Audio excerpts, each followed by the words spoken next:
Hello दोस्तों, मैं नितेश तिवारी आपके लिए लेके आऊं एक नई वीडियो। तो आज की वीडियो में आपको बताने वाला हूं कि पीएफ ईएसआई क्या होता है और पीएफ ईएसआई में एम्प्लॉयर कंट्रीब्यूशन एम्प्लॉय कंट्रीब्यूशन क्या होता है। प्लस मैं आपको बताऊंगा कि अगर आपको पीएफ आपका जो डिडक्ट होता है वो किस बेस पे डिडक्ट होता है उसके बारे में मैं आपको बताऊंगा। तो आपने अगर तक अभी तक मेरे यूट्यूब चैनल को सब्सक्राइब नहीं किया है तो मेरे यूट्यूब चैनल को सब्सक्राइब कर लीजिए, साथ के साथ बेल आइकन दबा दीजिए ताकि आपको कोई भी नोटिफिकेशन आए मेरी तरफ से तो आपको मिलती रहे। तो चलिए बिना किसी देरी के ले चलता हूं मैं आपको अपने कंप्यूटर स्क्रीन पे और स्टार्ट करता हूं अपने वीडियो को। तो दोस्तों यहां पे मैं आपको दिखा देता हूं सबसे पहले कि पीएफ के अंदर दो चीजें होती हैं। एक होती है आपका कंट्रीब्यूशन, एक एम्प्लॉयर कंट्रीब्यूशन, एक एम्प्लॉय कंट्रीब्यूशन, दो होता है। उसी तरीके से जैसे यहाँ पे आप देख सकते हैं कि यहाँ पे आपको एम्प्लॉयर कंट्रीब्यूशन और प्लस एम्प्लॉय कंट्रीब्यूशन दोनों दिख रहा होगा। ये रहा आपका एम्प्लॉय कंट्रीब्यूशन, ये रहा एम्प्लॉयर कंट्रीब्यूशन और ये नीचे रहा आपका एम्प्लॉय कंट्रीब्यूशन। तो दोनों अलग अलग पार्ट होता है। अब मैं आपको बता दूं कि एम्प्लॉय कंट्रीब्यूशन जो होता है एम्प्लॉय की सैलरी से माइनस किया जाता है। मान लीजिए सपोज दैट एम्प्लॉय की सैलरी 10,000 रुपए है, उसकी सैलरी में से 1,000 रुपए जो भी अगर उसका पीएफ कैलकुलेट होने के बाद मान लीजिए सपोज दैट 800 रुपए या 1,000 रुपए पीएफ का अमाउंट आ रहा है तो वो माइनस कर लिया जाता है उसकी सैलरी से और बाकी उसकी पेंडिंग सैलरी उसको पे कर दी जाती है। और ये कैलकुलेशन होता है बेसिक प्लस डीए के ऊपर। लेकिन अगर वहीं मैं बात करूं एम्प्लॉयर कंट्रीब्यूशन की तो employer contribution totally paid by employer होता है। एम्प्लॉयर अपनी पॉकेट से ये जमा करता है, एम्प्लॉयर के लिए खर्चा होता है। और यहाँ पे कुछ चार्जेस हैं जैसे कि आपके एक्सपेंसेस हैं, ये फिक्स एक्सपेंसेस हैं जो कि हमें लगाया जाता है पीएफ की तरफ से। तो चलिए मैं आपको थोड़ा सा कैलकुलेशन अब दिखाता हूँ ईएसआई का। ईएसआई का भी इसी तरीके से है। देखिए आईपी कंट्रीब्यूशन जो है मतलब एम्प्लॉय कंट्रीब्यूशन यहाँ पे आ गया, प्लस उसके बाद यहाँ पे आ जाता है total employer contribution. Employer contribution जो है एम्प्लॉयर अपनी पॉकेट से जमा करता है और ईएसआई जो है सब टोटल उसका एचआरए डीए टीएस जितना भी उसको नेट पेबल जा रहा है उस नेट पेबल पे डिडक्ट किया जाता है। तो यहां तक मुझे आई होप की चीजें समझ में आई होंगी। अब मैं आपको बताता हूं यहाँ पे कुछ मैंने कैलकुलेशन किया हुआ है जिसको मैं आपको समझाने की कोशिश करता हूं। कैसे कैलकुलेट करते हैं पीएफ को, आपके जो सैलरी है एम्प्लॉय के जो पीएफ का 12% है वो कैसे कैलकुलेट किया जाता है। यहाँ पे देखिए, यहाँ पे पीएफ का जो आपका कैलकुलेट होता है मैंने पहले ही बताया आपका बेसिक प्लस डीए उसके ऊपर कैलकुलेट किया जाता है। तो यहाँ पे इसको हाईलाइट कर लीजिए बेसिक प्लस डीए को। उसके बाद मैं आपको बता दूं कि अब यहाँ पे मैंने लिखा है सपोज दैट मान लीजिए आप कि आपकी बेसिक सैलरी इतनी है पर मंथ के हिसाब से आपकी बेसिक सैलरी जो है वो इतनी है 11,760 रुपए। अगर मैं इसको डिवाइड कर दूं 30 डेज से मतलब 30 वर्किंग डेज या 31 वर्किंग डेज से आप इसको डिवाइड कर लीजिएगा। उसके बाद अगर मैं बात करूं तो पर डे का बेसिस हमारा निकल के आ जाता है, वो आ जाएगा 392 रुपए। उसके बाद अब यहाँ पे कैलकुलेट कैसे होता है, अगर हमें पीएफ डिडक्ट करना है या हमारा पीएफ डिडक्ट हुआ है उसको जानना है तो आप सबसे पहले देखिए कि वहां पे आपकी जो अटेंडेंस गई है उसमें वर्किंग डेज कितना दिखाया गया है। अगर आपका वर्किंग डेज जितना दिखाया गया है उसको हमें क्या करना है, मल्टीप्लाई कर देना है जितने हमारा पर डे के बेसिस के हिसाब से। मान लीजिए मैंने 25 दिन काम किया था तो इसको मल्टीप्लाई अगर मैं करूंगा तो मेरा आएगा 9,800 रुपए।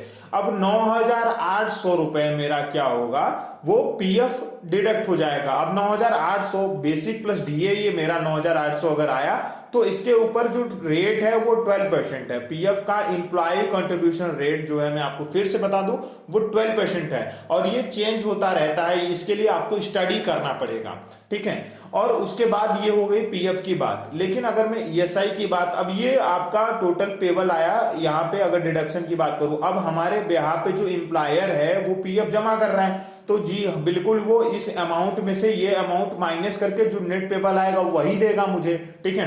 अब हम दूसरा जो माइनस करते हैं एम्प्लॉयर पीएफ क्या कर लेते हैं, पीएफ के अलावा जो ईएसआई माइनस करते हैं। तो ईएसआई में भी मैंने आपको बताया कि एम्प्लॉयर कंट्रीब्यूशन एम्प्लॉय कंट्रीब्यूशन दो होता है। एम्प्लॉय कंट्रीब्यूशन जो होता है एम्प्लॉयर की सैलरी से माइनस किया जाता है। जैसे अभी आपकी पीएफ की सैलरी पीएफ में से माइनस किया गया मतलब सैलरी आपका माइनस हो गया, उसी तरीके से ईएसआई भी माइनस हो जाएगा। तो यहाँ पे जो है इसका स्लैब रेट जो है आपका 0.75% है। ये है आपका एम्प्लॉय कंट्रीब्यूशन का। लेकिन अब मैं आपको बता दूं कि ये रही बात एम्प्लॉय कंट्रीब्यूशन की। आप सपोज दैट एक एग्जांपल मैंने आपको दे के समझा दिया कि आपकी इतनी सैलरी थी और वहां से ये डिडक्ट हो गया। लेकिन अगर आपका जो अभी जब आप पीएफ विड्रॉल करने जाओगे तो आपको प्लस मिलेगा, इसका 2 गुना मिलता है। 2 गुना वो कैसे मिलता है? जो एम्प्लॉयर कंट्रीब्यूशन है, एम्प्लॉयर कंट्रीब्यूशन में आपको पीएफ जो डिपॉजिट होगा इस परसेंट रेट पे, जो आपकी ये बेसिक सैलरी है, इतना आपको इस पर 3.67% ये आपको पे करके देगा एम्प्लॉयर। और इसके साथ साथ आपको पेंशन भी देगा। जो एम्प्लॉयर है वो अपनी पॉकेट से, जो मैंने आपको बताया कि एम्प्लॉय और एम्प्लॉय 2 होता है, तो अपनी पॉकेट से पेंशन भी जमा करेगा। तो यहां पे आपको ये पेंशन जो है आपको 8.67 रुपए का, आपको 67 पैसे का आपको ये परसेंटेज भी जमा करेगा। इन दोनों को मिलाओगे तो 12% आपका आ जाएगा। ये अपनी पॉकेट से जमा कर देता है जो एम्प्लॉयर होता है। लेकिन सपोज दैट अगर आप 6 महीने से पहले अपने जॉब को लीव करते हो तो आपको ये पैसा विड्रॉल करने में प्रॉब्लम होगी और ये पैसे सीधे सीधे गवर्नमेंट के अकाउंट में चले जाएंगे और आपको ये नहीं मिलेगा। तो आपको ये मान के चलना है कि आप जो पीएफ आपका डिडक्ट होता है 12%, वो एम्प्लॉयर का और एम्प्लॉय का मिला के 24% हो जाता है, जिसमें से आपका इतना परसेंट हो गया पीएफ का और इतना पेंशन का हो गया। अगर 6 महीने से ज्यादा आप रहते तो आपको पेंशन का भी मिलेगा। इसी तरीके से एम्प्लॉयर ईएसआई का कंट्रीब्यूशन भी अपनी पॉकेट से जमा करता है 3.25% के हिसाब से। इतनी बात रह गई कंट्रीब्यूशन की। लेकिन अगर सपोज दैट आपको इसकी एंट्री करनी है, जनरल एंट्री करनी है, अगर आप कोई एम्प्लॉय हैं और किसी कंपनी में काम करते हैं, तो वहां पे आपको इसको किस तरीके से हैंडल करना है। अगर देखिए 2 तरीका है आपको इसको हैंडल करने का। एक चाहिए तो आप हर महीने एक नॉर्मल सी जनरल एंट्री मार लीजिए। यहाँ पे देखिए पीएफ एम्प्लॉयर कंट्रीब्यूशन जो है वो डेबिट कर दीजिए। इसको मतलब अंडर जो है इनडायरेक्ट एक्सपेंसेस में रख सकते हैं आप। लेकिन यहां पे मैंने आपको सबसे पहले बताया कि आप जी क्या कर रहे हो, वो कर रहे हो कि आप अपनी मतलब एम्प्लॉय की सैलरी से आप डिडक्ट करके पीएफ जमा कर रहे हो। जो एम्प्लॉयर कंट्रीब्यूशन है आपका, एम्प्लॉय कंट्रीब्यूशन जो है, ठीक है, जो एम्प्लॉयर कंट्रीब्यूशन है वो तो आपका हो गया एक तरीके से खर्चा, वो तो अपनी पॉकेट से जमा कर रहा है।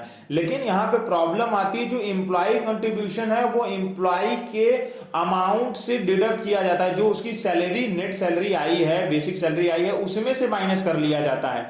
तो ये कंपनी का क्या होता है, एक तरीके से लायबिलिटी होता है। इसको आप क्या कर सकते हो, यहाँ पे पीएफ एम्प्लॉय कंट्रीब्यूशन मैंने समझाने के लिए लिख लिया है, लेकिन यहाँ पे आपको सैलरी में से इसको माइनस करना है। इसको आपको सैलरी में से माइनस करना है, क्योंकि अगर सैलरी आप पे करते तो उसके अंदर ही आपका ऐड होगा। सैलरी आपने कम दिया उसको, अगर आप सैलरी बुक करते समय इसको किए हैं मतलब वहां पे बुक, तो ठीक है, नहीं तो आप डायरेक्ट भी इस तरीके से भी बुक कर सकते हैं। अगर अलग अलग हेड में दिखाना है कि हमने कितना पीएफ जमा किया, एम्प्लॉय कंट्रीब्यूशन कितना और आपका एम्प्लॉयर कंट्रीब्यूशन कितना जमा किया। फिर उसके बाद ये 500 रुपए का चार्ज मैंने आपको बताया था कि हर महीने आपको ऐसे चार्जेस जो हैं, यहाँ पे जैसे ये चार्ज है, यहाँ पे ये चार्ज है, ये सारे चार्जेस आपके आएंगे और हर महीने आपको जमा करना है। तो हर महीने इसका एक्सपेंस भी बुक होना चाहिए। ये खर्चा है हमारा, ठीक है, खर्चा, ये 2 हमारा खर्चा है, ये हमारी लायबिलिटी होती है। ये जो हमारा एम्प्लॉय कंट्रीब्यूशन है ये हमारी लायबिलिटी होती है, ये ध्यान रखना। ये हमें सैलरी से माइनस कर लिया है हमने अगर ऑलरेडी, तो ये हमारा लायबिलिटी का पार्ट होता है। लेकिन इस यहाँ पे हमें क्या करना होगा, हमें डेबिट करना होगा सैलरी को। मैं यहाँ पे आपको एग्जांपल में दे देता हूं कि यहाँ पे आपको सैलरी से इसको डिलीट मतलब आपको लेना पड़ेगा, एडजस्ट करना पड़ेगा। अगर उसकी भी एंट्री कैसे करनी है, वो अगर आपको कोई कंफ्यूजन होगी तो मुझे बता दीजिएगा, मैं उसको भी अभी समझा देता हूं। यहाँ पे अब आप देखिए 2 मैंने सारे को क्या कर दिया, लायबिलिटी कर दिया, क्योंकि सब हमारा पीएफ जो जमा होगा वो 15 तारीख को जमा होगा और बुक क्लोज हो रही है 30 तारीख को। तो बुक क्लोज हमें पर मंथ करना है, तो हमें पर मंथ अपने खर्चे बुक करने हैं, तो हमने सारे को लायबिलिटी में जमा कर लिया। अब जैसे ही हम चालान और ईसीआर बनाएंगे तो यहाँ पे ये सीधे सीधे हमें ईसीआर की मदद से हम इसको चढ़ा लेंगे। जी 500 रुपए हमारा एडमिन चार्जेस पेबल था, हमने 500 रुपए उसमें डाल दिया।